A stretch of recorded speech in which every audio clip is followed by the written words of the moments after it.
Você vale muito. Eu não sei quantas vezes alguém já te disse isso, mas eu precisava repetir porque você vale muito. Não importa quantas vezes alguém tente te convencer do contrário. Eu tô aqui para reconhecer o seu valor, porque eu também já precisei de muitas para reconhecer e reforçar o meu. E não há nada mais poderoso do que celebrar juntas, porque nós valemos muito. L'Oréal Paris, porque você vale muito.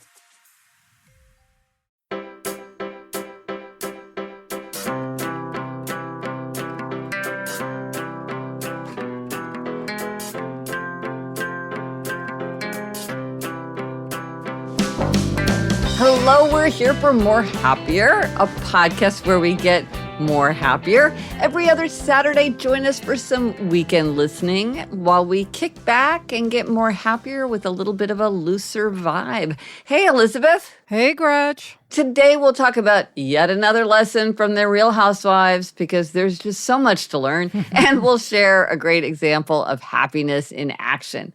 But first, something making us more happier. Elizabeth, what is making you more happier? Yeah, Gretch, so what's making me happier is something super practical, which is blocking spam from my cell phone. Okay. So a while back, I started unsubscribing from everything that came to me that was spam. But what I realized is that, yes, you can unsubscribe from things you've signed up for, whether on purpose or not on purpose, and they will stop sending you things. But if you unsubscribe on actual spam, it doesn't necessarily work. And in fact, it seems to me like it makes it worse. Somebody told me it's because it shows that you're an actual person. So then they send you more. But Mom showed me that you can just block the sender. So you're not unsubscribing, you're blocking the email address. And so I have been doing that, and it works. I'm actually getting less spam. So the fact is, by unsubscribing, you were just indicating, hey, there's somebody at the other end of this email who's checking her email, whereas now you just block it. Yes. So, and I guess, mark it as junk or spam, same thing, where it's like you're not unsubscribing, you're sort of stopping it at your inbox instead of going into what they're sending you. Well, that makes perfect sense. Yeah, and then also I realized you can do the same thing on cell phone spam. So if I'm getting texts that are spam, I mark as junk or whatever. I can't remember exactly what it's called. So all over the place, I'm just cutting down on my spam, which is really necessary because I was getting to the point where I would miss actual emails because I would have 40 spam emails in a row. Oh my gosh. I mean, it was out of control. And do you feel like it really is working? Yes, it is absolutely working. Now, that doesn't mean I'm not getting any, but I feel like I'm getting less and less. It works shockingly well. Okay, that is great. Okay, that is making you happier. That's going to make me happier too because I sometimes do that, but only sometimes I do one thing, sometimes I do another. Now I'm going to specifically do that. So that's good. Yeah, so my advice is don't unsubscribe unless it's something you actually subscribe to. A store, a service, whatever. A newsletter. Just block. Excellent. Okay, that's a happiness booster. What's making you more happier? Okay, well, so I'm trying to live up to my own principles. So I just hit the anniversary of Life in 5 Senses, my most recent book. Now the paperback is coming out on April 30th.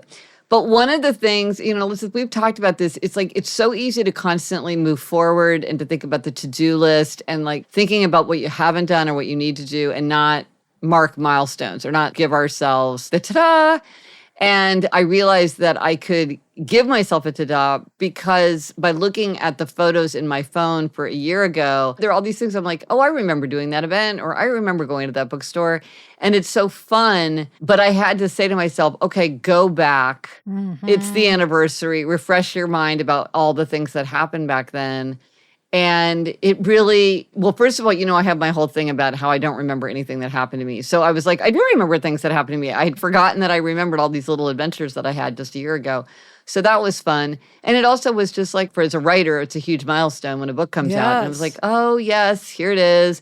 Here's that funny picture that I took with Barnaby, or like, here's this funny picture. Jamie did this thing where he took stacks of my hardback and like did it so he could do push-ups, like higher push-ups. Oh, that's and hysterical. It was just silly. And I'd forgotten all about it, but because I was like, I'm going to go back and celebrate this milestone. So it made me happier to look back on all that, and it got me psyched up for my paperback, so that's fun. Gretch, I'm remembering your word of the year last year was wave, because your book was coming out. Yes. I mean, one reason was your book was coming out and you were going to be going on tour and waving, saying hello to people. Yes. That was one of my favorite one-word themes ever, I have to say. I really loved that. Yeah. I love that one too, because I love that painting. Yeah. If anybody wants to learn more about the book, Elizabeth, you gave me the mug. Pre-order early and often. You can still pre-order the paperback. happiercast.com/5senses. Yes, I pre-ordered mine, Gretch, of course. Oh, you're Always. such a good sister. Always. And I just drank out of my mug this morning. So I was thinking of you with my mug. Okay, coming up, I have a happiness lesson from the Real Housewives. But first, this break.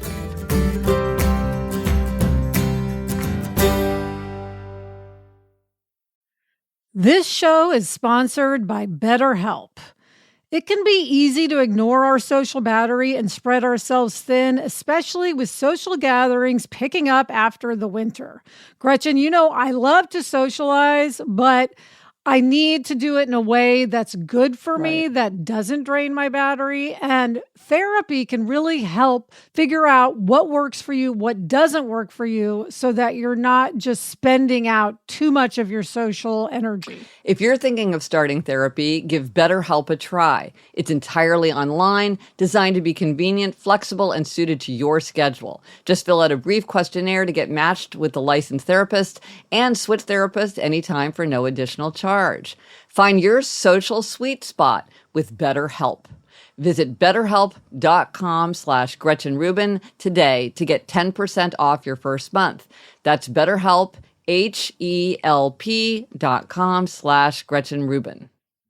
Elizabeth, I'm beginning to see why you love The Real Housewives, because for you, it's just this unending source of inspiration and ideas and insights. So what's the latest thing that you've gleaned? And from which Real Housewives franchise does it come? Okay, this is from The Real Housewives of New York, the new version. They've got a whole new cast now. All right. And one of the people in the cast is a woman named Jenna Lyons. Mm-hmm. Now, in case people don't know who Jenna Lyons is, I will just read a little description of her.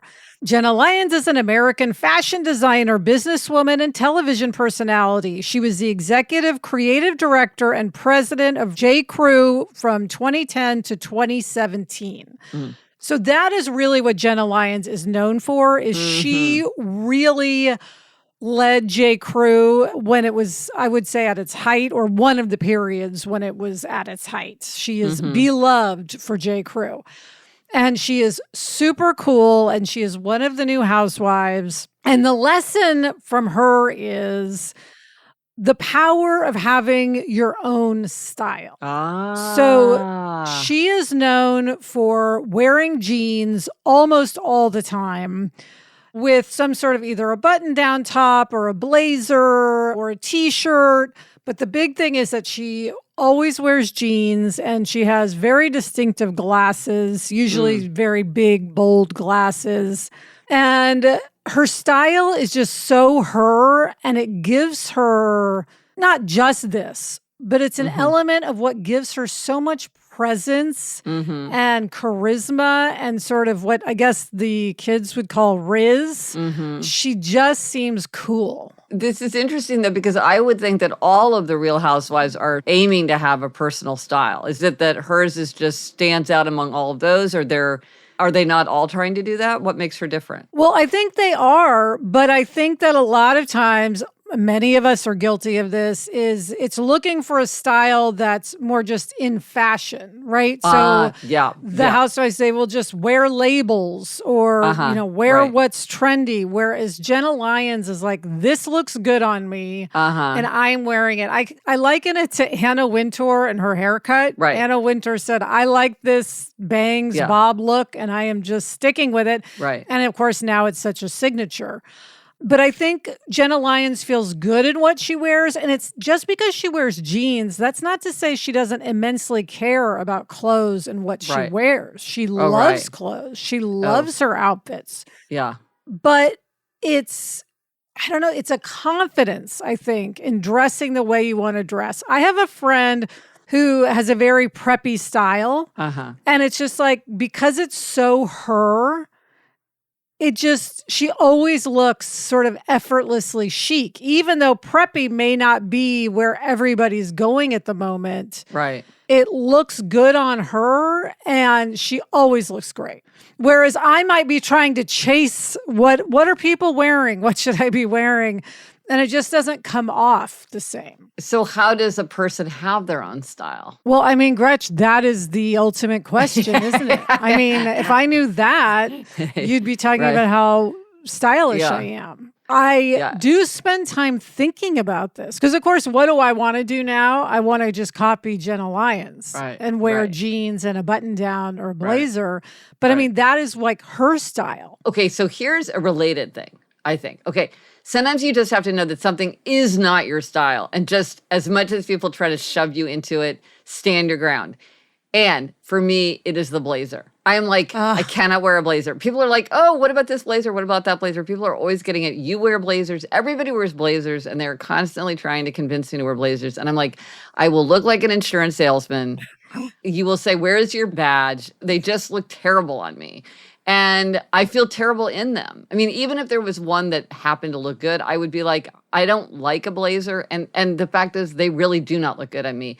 And so at least, even if I don't have a personal style, I have like, I know where not to go. Your don'ts. Don't wear a blazer. You look good in a blazer. I do not look good in a blazer. The funny thing about that is that you are someone who you would think would love a blazer because you're always cold. Yes. So I would think you'd be wearing blazers all the time. Except I look terrible in blazers. Yeah, I can't remember one time that I've ever seen you in a blazer. I will put on a blazer and you will say, yes, Gretchen, I understand. You're deep insight into your own. I really want to see you. Okay, next time you're here, you can put on one of my blazers and we'll post a photo. Of course, we all want to have a positive style, but what do we call the thing that you have to steer away from? Yeah, you're not a style phobia, but you're like you're anti-style or something. Now, I have a friend where like I saw her wearing jeans and I was like, oh my gosh, like I realized I have literally never seen you wear jeans before in like 15 years.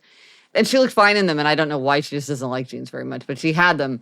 But you realize like people definitely do have the things that they wear and they don't wear. So this is the quest for you, which is how to have your own style. Yes. Okay. And by the way, if anyone listening is a stylist or is very fashionable and has an idea about like how one goes about figuring this out, I would love to hear it. Well, your glasses, you do wear you wear these kind of frames and these glasses, and that's part of your style. That's true. Partly, sometimes I think maybe I'll just start wearing all black all the time, but that just, I don't know. That is so basic. That's not original. Yeah. Last summer, I was like, I'm going to wear white all the time. And I wore it like 4 times. But it's figuring out what brings you that extra oomph, you know, not just what you're going to wear, but what is going to give you that confidence, you know, and make people kind of respond. I do admire it when people can really commit to a bit, like the haircut, a major statement. There's the people that only wear like green all the time. Like there's some person in New York City who's like the green lady and she wears head to toe green all the time. But I'm like, that's more dedicated than I want to be. My friend Kim Scott, who wrote Radical Candor, she wears an orange sweater, jeans, and either tennis shoes or hiking boots all the time. All the time.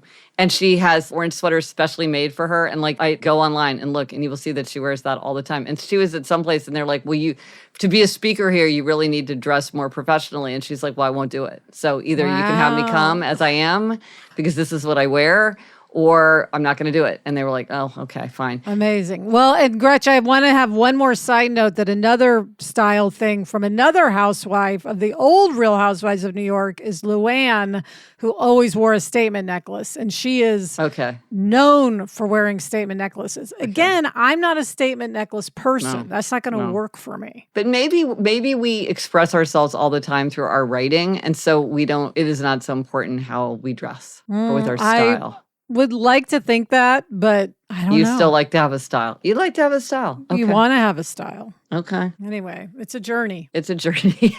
Okay, Gretch, what is this week's spotlight on a tool? Oh, I love this tool. Okay. Now, Mother's Day is coming up, so a lot of people are thinking about getting gifts for a mother in their life. So I have this quiz, which is so fun. If you go to happiercast.com/quiz, most of my quizzes are self-knowledge quizzes. This is trying to figure out someone else. So you take it if you're trying to figure out what kind of gift to buy for someone. And so you do it with somebody in mind. And then it tells you whether the person is an easy to please, a tried and true, an enthusiast, or a connoisseur. And that will really help you generate the right kind of choice. And what's funny is you think, why would giving you direction make it easier to generate ideas? But funnily enough, because you're like, it's easier to think of anything than to think of something in a category. But you know how it is often you are spurred to have ideas. And then the quiz itself gives you examples of the kind of thing that all those different kinds of gift recipients tend to like. So I think this is a really fun quiz. It's happiercast.com/quiz. And I have to say, it has made gift giving easier for me because I know the type of thing that a person wants. Yes. Like Adam, my husband, is a connoisseur. Yes. I'm an easy to please. Yes. I love buying for an easy to please. Yes. Yeah. It's the thought that counts with an easy to please. Yes. Yeah. And the customization. I do love anything customized. It is ridiculous how much pleasure I get from monograms. Well, that's a good teaser. Coming up, we're going to have a Happier in Action segment that features a monogram. Yes. But first, this break.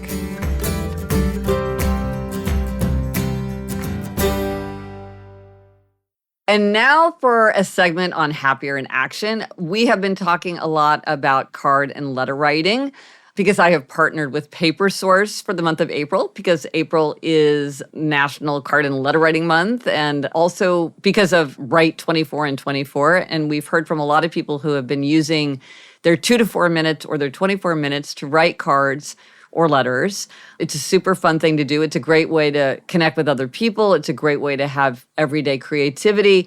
And we got this wonderful note about that. Yes. So this comes from my best friend, Mindy, who is a real PaperSource fan. So she was like, I have to tell you my PaperSource story. Yeah. Which I knew, but I had forgotten. And it's a beautiful story. So I will read you Mindy's letter to us.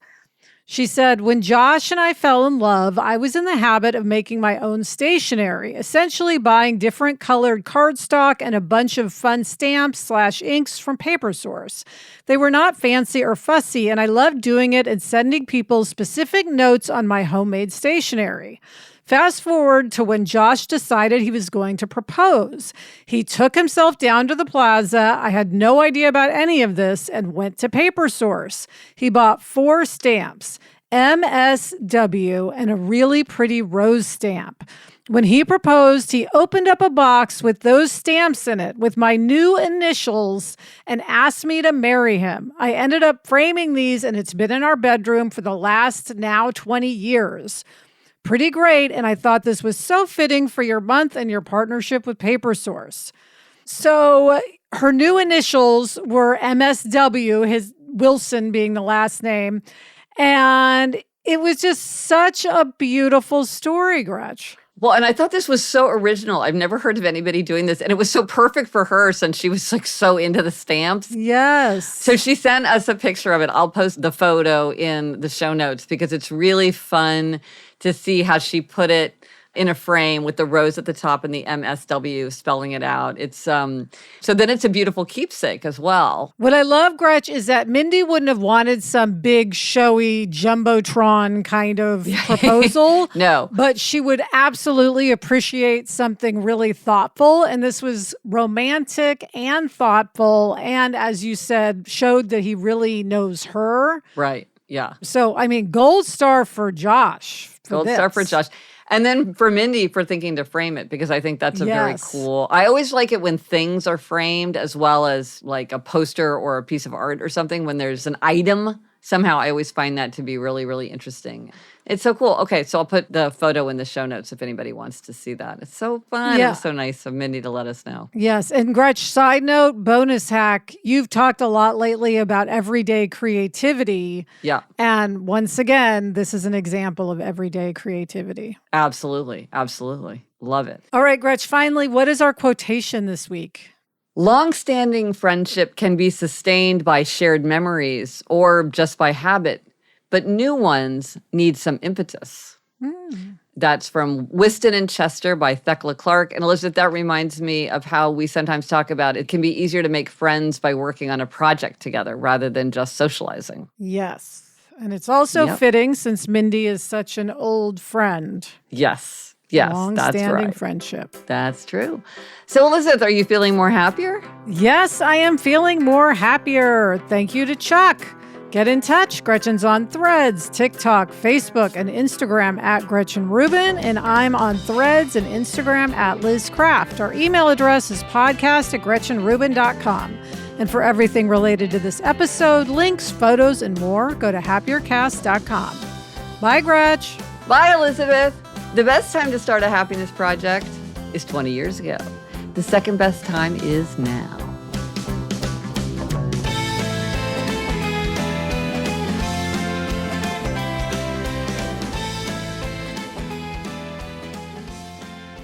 Gretchen, speaking of cards and such, you and I have the ongoing thank you note debate. And Mindy is one of our most strident pro thank you note people. Well, she loves her stationery. I guess that all goes together. Yeah, we haven't talked about that debate in a while. It's always just lurking below the surface. Absolutely.